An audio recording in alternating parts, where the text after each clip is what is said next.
What happened to Valerie? Strangled her. With what? A belt. In the quiet town of Arlington, Indiana, a horrific crime unfolds that chills the entire community to the bone. She tried to take her clothes off. She thought she was going to seduce me and it wasn't going to happen. I just knew she wasn't going to blackmail me. A young life extinguished. 17-year-old Valerie Tyndall vanishes without a trace, only to be found buried in a makeshift coffin. The perpetrator, none other than her employer and neighbor, 59-year-old Patrick Scott. What happened to Valerie? Valerie got carried away. Was she struggling when you were strangling her? Yeah. But the depths of deception reveal more than a motive. They uncover a disgusting attempt at a justification for murder. She tried to blackmail me into buying her a car. Things just got carried away. Had you and Valerie been in a sexual relationship? As we peel back the layers of this dark tale, one question lingers. How can someone turn from neighbor to predator right before your eyes? I'm gonna ask you one question. What happened to Valerie Tyndall? Valerie Tyndall, a 17-year-old student at Rushville Consolidated High School, was known for her infectious smile, love for video games, singing, and spending time with loved ones. She had a passion for animals and aspired to be a veterinarian. It's in the quaint town of Arlington, Indiana, that her parents, Sheena Sandifer and Jack Tyndall, sought refuge from the harsher realities of city life. The Tyndall family, drawn to Arlington's promise of peace, found more than just a home. They also found themselves trapped in a nightmare where they couldn't wake up. Patrick Scott, the Tyndall's neighbor from across the street, owned a local lawn care business in Maplewood. Scott appeared to be the epitome of a helpful neighbor, quickly forming a bond with them that resulted in him offering Valerie, then just 15, a job. She became his employee, and he became her mentor. On Wednesday, June 7th, 2023, Valerie left word that she would be at work. Her mother, Sheena, thought this was odd as Valerie doesn't normally work on Wednesdays. Sheena brushes off her initial concern, assuming Valerie might be with friends or maybe a boy. She called Patrick Scott, and when he said that Valerie did not show up for work, her worry turned into all-out panic. Her nightmare was just beginning. As Valerie's mom continued to try to pinpoint her daughter's whereabouts, she faced an ever-shifting narrative from her friend and neighbor, Patrick Scott. A key detail emerges when one of Scott's clients mentioned overhearing plans for a lunch meeting between him and Valerie. This new lead prompted Valerie's mother to contact authorities immediately. Rush County Sheriff's Department is asking for your help finding a missing 17-year-old. She is missing from Arlington, Indiana. The Rush County Sheriff's Office treated Valerie's case with seriousness from the outset.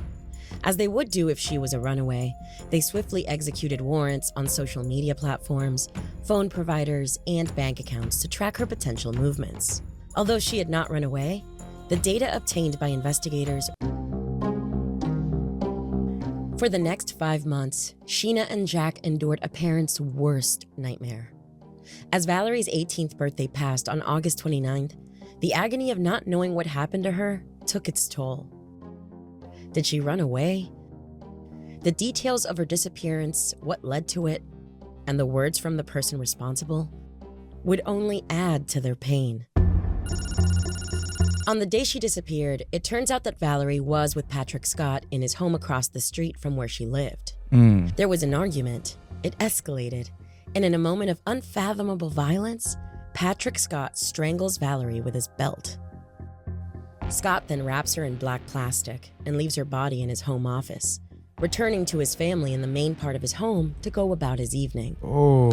The next day, he reportedly constructed a wooden box in which he placed her body and screwed it shut. Scott then wheeled Valerie's body to another part of his property where he buried her. You already knew he was wrong. You gotta do all that. You gotta do all this. He already knew he was wrong, so that's why the interrogation was definitely kind of interesting to hear him like what the fuck you doing all this? How the fuck he even justify? You had to bury somebody after killing them. You cannot justify that. Or if you could, you would have just called the police. You know what I mean? Valerie Tyndall, spearheaded by the See, Ray, what Rushville up? Police Department, Shelby County Sheriffs, and United States Marshals, was an extensive operation that spanned across hundreds of acres across the area. This concerted effort involved meticulous searches of remote locations, guided by the digital footprints left by a phone Scott had bought for Valerie. Each geolocation acting as a beacon, drawing law enforcement closer to uncovering her fate. Amidst their rigorous search, a photo of Valerie posted on social media the day she disappeared caught their attention. In it, her vibrant flowing hair and boundless youthful energy painted a picture of a life full of potential tragically cut short. Yet, the distinctive orange fingernails, a small but striking detail, would emerge as a vital piece of the puzzle in unraveling the mystery of her disappearance. Damn. While Valerie's parents yearned for answers, Patrick Scott continued to play the role of trusted friend and neighbor and a devoted husband and father to his own family. That But shit detectives crazy. began to detect deception, revealing a monstrous betrayal hidden beneath the facade of his concern and camaraderie. From the outset, the Rush County Sheriff's Office identified Scott as a person of interest.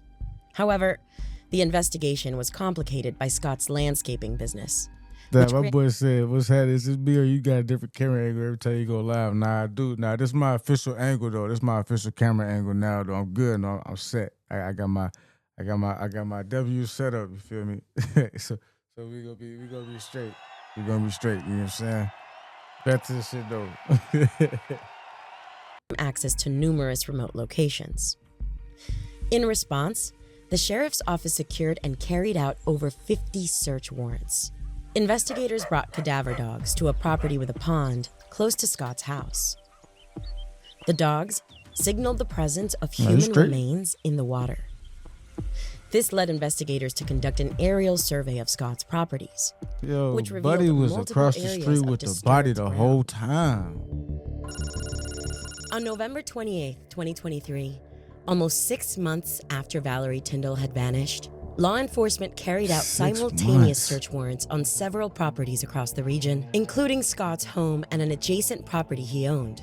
An excavation revealed disturbances in the soil, leading to the discovery of 2 closely situated boxes. One of these, buried deeply, held Valerie's remains, identifiable by the orange nail polish she had on her hands the day she went missing. Scott, under constant surveillance during the execution of these search warrants, was taken into custody without incident, subsequently admitting to the murder. In the wake of this tragedy, Valerie's family grapples with the why of it all.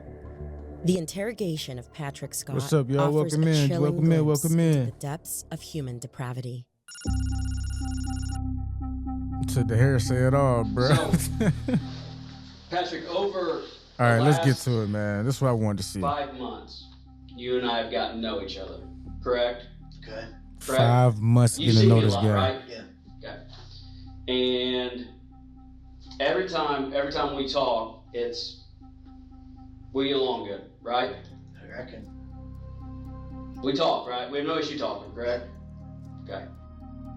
In the initial phase of the interrogation, the officer employs a common tactic of rapport building with Patrick Scott. By engaging in small talk, offering a drink of water, and referring to previous encounters, the officer For creates those who just coming in, this guy's under investigation because his neighbor, this teen girl was, the title of it is called, this teen girl was found buried in his backyard, but he, for a while, you know what I'm saying, don't nobody know nothing. So this is them just now getting suspicious of him after like 5, 6 months. You know what I mean? So, yeah, just a little skim over what's going on. But he was acting like he had nothing to do with it. Of course, he was being the helpful, lovely neighbor and good husband and all that. So, yeah. semblance of familiarity and understanding. By adopting And a they built a conversational rapport to tone, him. With him. the officer sets the stage for a more cooperative interview and places Scott in a mental state more conducive to sharing information. So, here's the deal tonight. Now, I normally don't do this. Okay, but here's how I'm going to do this. I'm going to tell you, because Very here's well. why. Here's why. You know, I can play off, like, 8 million things right here. As you come and sit in this room, your mind plays tricks on you as an officer, all right? And it tells you to go all these different directions and try all this different stuff. But the fact of the matter is that I think you're overall probably a pretty good person, okay? If I didn't, I would have treated you probably different over the time, all right? I'm just gonna talk to you like a person, all right? And then there's times like you sit in this interview room and maybe that didn't happen in the past, all right? But the fact of the matter is that the natural human thing is when you do something wrong is you want to tell us that you did something wrong, okay?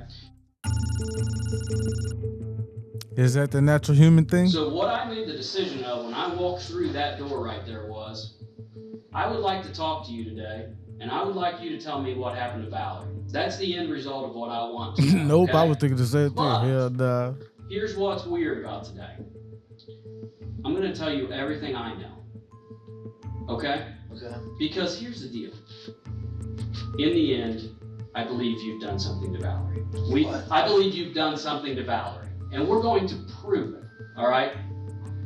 But what I want to know is the why. And what you want to tell me is I'm sitting here watching you tear up right now. You want to tell me the why, okay? Here, the tone shifts dramatically.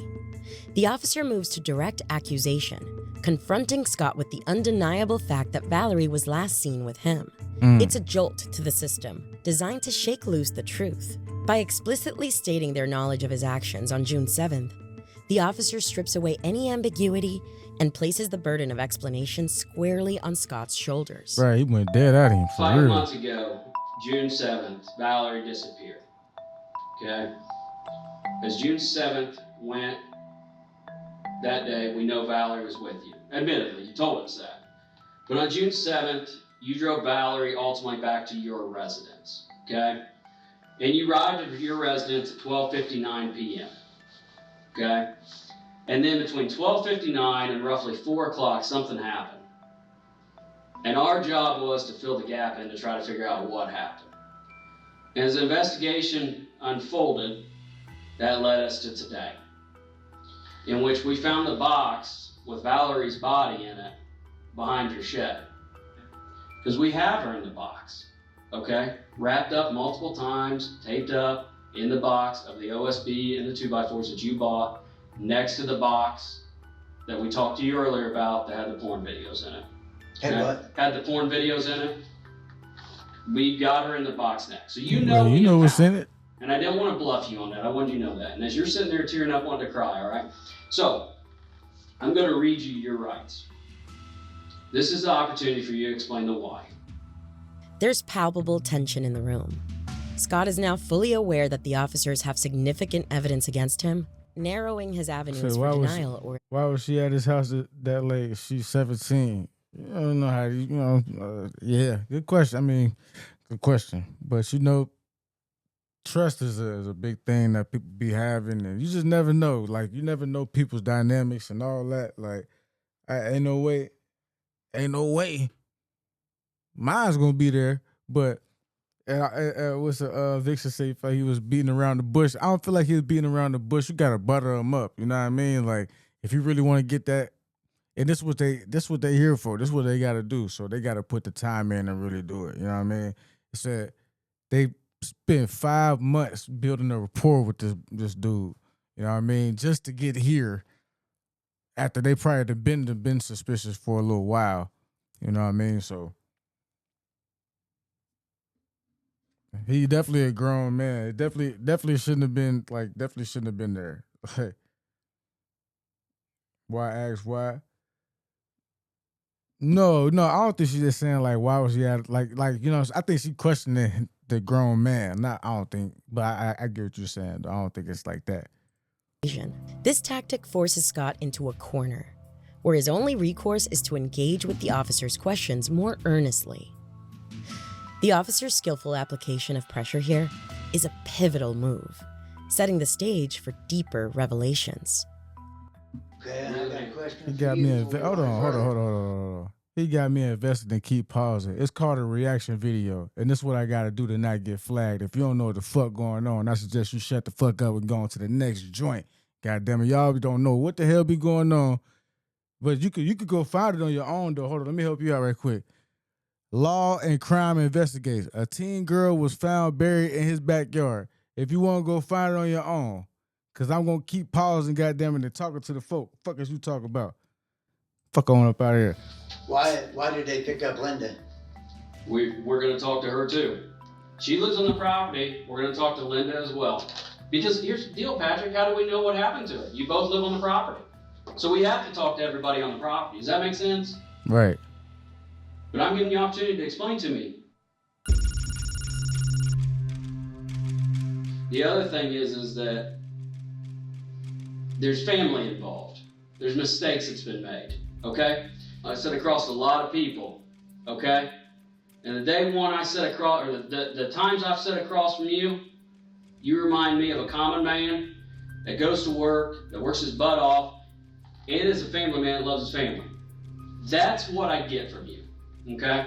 In this crucial phase of the interrogation, that man ain't love his motherfucking family. That motherfucker must doing that, but that's what he gotta say though, you know what I mean? Experienced by Valerie's family. This definitely how they reel him in, though. As the sympathy play aims to tap into any latent sense of empathy or remorse Right. within Patrick Scott. Right. By highlighting the anguish of Valerie's loved ones and the irrevocable mistakes that have been made, the officer attempts to break through Scott's defensive barrier, appealing to his conscience and sense of humanity. Now, I could have come in here and said, Patrick, do you know why I'm about to talk to you? Because that's the common thing.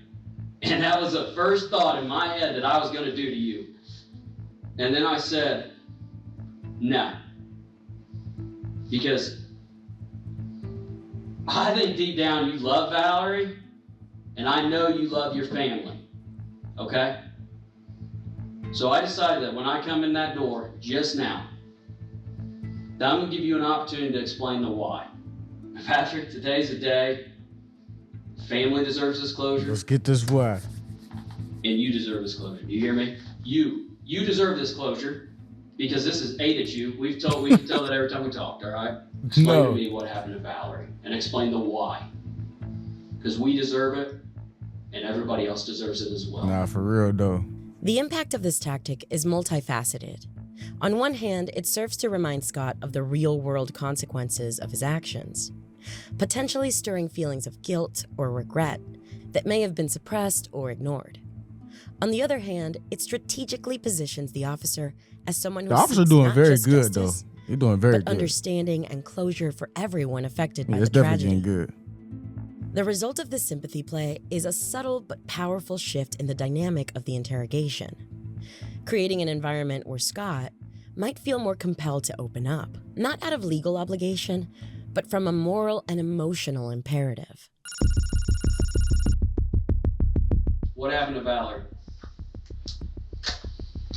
Valerie got carried away. Doing what? Huh? Doing what? Doing what? Just lay it out to me. Lay it out to me. What happened to her? She tried to blackmail me into buying her a car. Okay. And what happened? She thought she was going to seduce me and it wasn't going to happen. Oh. Things just got carried away. Well, explain that to me. What the What's that fuck? mean? Whoa. Does Linda know about it? Nope. Okay. Nobody knows. It's your chance to tell me what happened. She tried to seduce me and I wasn't going to have it. But what happened to Valerie? That's where you're stopping. What'd you do to her? The officer now emphasizes the critical nature of the moment, presenting Scott with a now or never choice. This tactic instills a sense of urgency, Let's go, buddy. framing Scott's confession as not just inevitable, but as a necessary step for his own liberation, combining the pressure always of a the ticking Scott. Y'all clock know that? with the promise of a final cathartic release. What'd I do to her? What'd you do to her? Tell us what you did to her. Strangled her. With what? A belt. Okay. And then what'd you do with it? I moved her into the office Okay. How long was she in there? till the next day. Okay. What did, where's the belt at? It's gone. Okay. You left her in the office till the next day. Then what happened? Then when I got home the next day, I just made that box.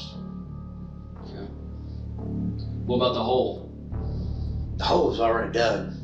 But it wasn't for that, it was because I was going to throw concrete in it. Shit, I So you don't know if strangled I her. believe What room that. were you in when you strangled her? Right there by my bedroom. So you said she tried to seduce you for the car. Well, explain to me what happened. She was wanting to come on to me. Did she say she was going to get you in trouble, or? Yeah, she was going to tell everybody that I was making moves on her. I wasn't going to have it. Okay. Just things got out of hand. Where'd the belt come from? It was mine. I had it on. You had it on? Okay. So explain to me what happened there in that room. Like, how'd you get the belt on her? I was fighting her off, and I took it and threw it around her. Why were you guys fighting? Because she was trying to get, she had tried to take her clothes off, Okay. and it wasn't going to do it. Okay. All right, buddy. And then you guys got in a fight? Yeah, kind of a pushing and shoving thing right there. Okay. And then you took your belt off, and then what happened? I put it around her neck, and I held on to it till she quit. Okay. And what'd you do afterwards? Like, what was going through your head at that time? I didn't know what to do with her. What did you first think about doing? Huh? What was your first, like, I mean, what were you thinking about? Trying to figure out what to do with her. And how long did you hold that? Give me a ballpark of how long you held the belt. On her? Yeah. Just quit moving. Okay. Did you know she was dead then? I pretty much figured so. And so you put her in My nigga. Hold up. I missed a little bit because I had to go back. Nah, you said this soft piece of shit, man. You can say what you want to say, man. Just, you know what I'm saying? Don't get yourself banned though, but you can express yourself on this page though. But nah, I feel like this was premeditated though. Am I wrong for feeling like that though? Man, somebody already had the whole Doug. I don't really believe that though. You feel what I'm saying? I don't believe that. I don't really believe that. Say he too calm and showing no remorse. That's already a red flag. Yeah, you know what I mean? Like, none of this give that this was like spur of the moment. Nothing gives spur of the moment at all. Like, you know what I mean? Nothing. What did you first think about doing? Huh? What was your first, like, I mean, what were you thinking about? Trying to figure out what to do with her. And like, why wouldn't how you long just did hold it? Give me a ballpark of how long you held the belt. On her? Yeah. Just quit moving. Okay. Did you know she was dead then? I pretty much figured so. And so you put her in the office, and then the next day you built the box. Where'd you build the box at? Backyard. Okay. And then when did you put her in the box? That same day I built it. I didn't say nothing. I just knew she wasn't going to blackmail me. I don't believe So that because of either, blackmail. bruh. I don't believe that part either. Yeah, I'm gonna keep pausing. I don't believe that either. I believe that this man, just like Vixen just said, I believe that this man probably tried to put some moves on her. He finally mustered up the courage, and he knew that if she didn't go with it, he was gonna have to go ahead and take her out. You feel me? So he already had the whole Doug, and voila, like. Cause this is wild, like, cause this is just crazy though. You old nasty man, like you old nasty. Your intention to kill her to avoid the blackmail? She was going to tell everybody that I had my way with her, and that never happened. Okay. So then, was that your plan? Like, if And you were going Price to be still blackmailed, did. Right. Right. So was that the reason? Was that the plan to kill her? No, that just kind of happened. Okay. Because she was going to blackmail you. Yeah. Blending Nah. tactical skill and psychological insight to navigate Scott's defenses, they ultimately got their confession and were able to provide the family and community with much needed Acting like he closure. GQ or somebody. All right, Patrick. So you're going to be charged with murder today, okay? So Right. you already knew that, correct? All right. But in the end here, I do think, like, everything I said was true to you, okay? Everything I said to you was true.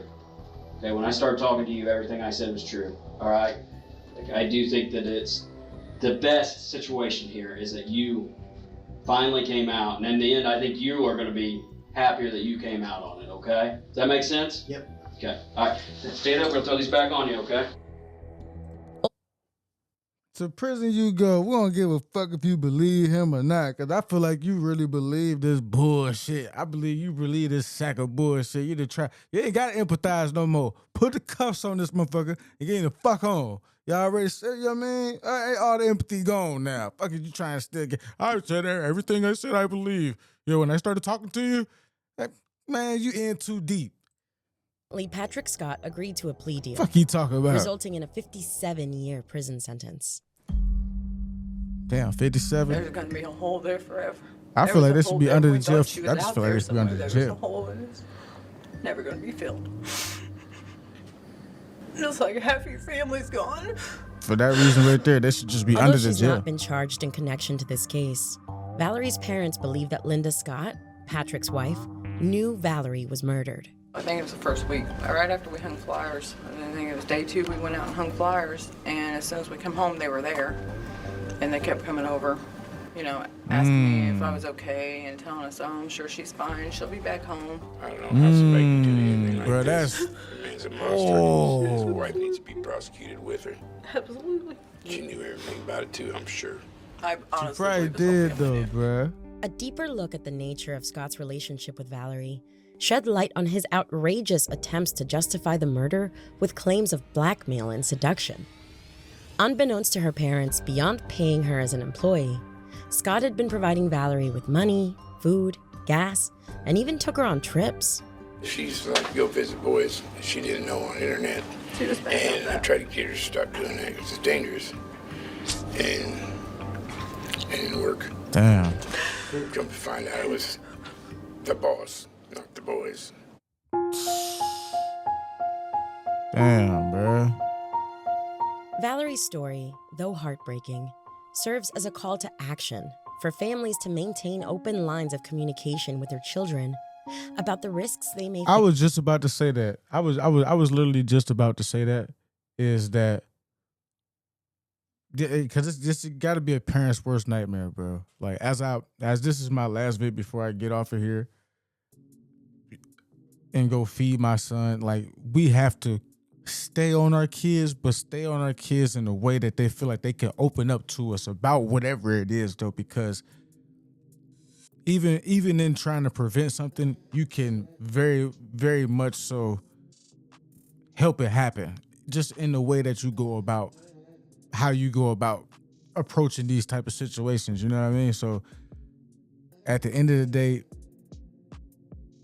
some people just learn the hard way, and it's tragic, you know what I'm saying? And it's really sad that it's really sick dudes out here like this that prey on young girls, and you know what I mean?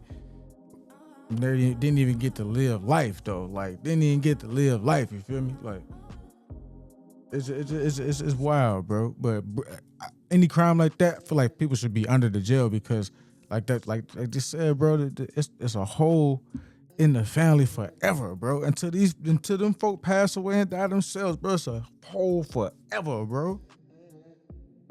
How can you fulfill that? You know what I mean? You can't. Even if you put them under you still can't. He was tricking and all that. That definitely was premeditated, man.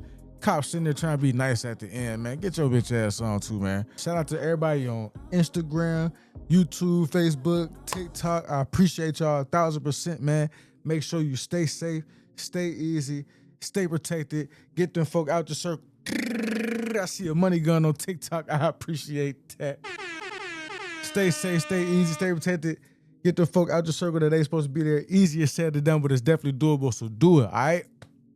I'm out, man.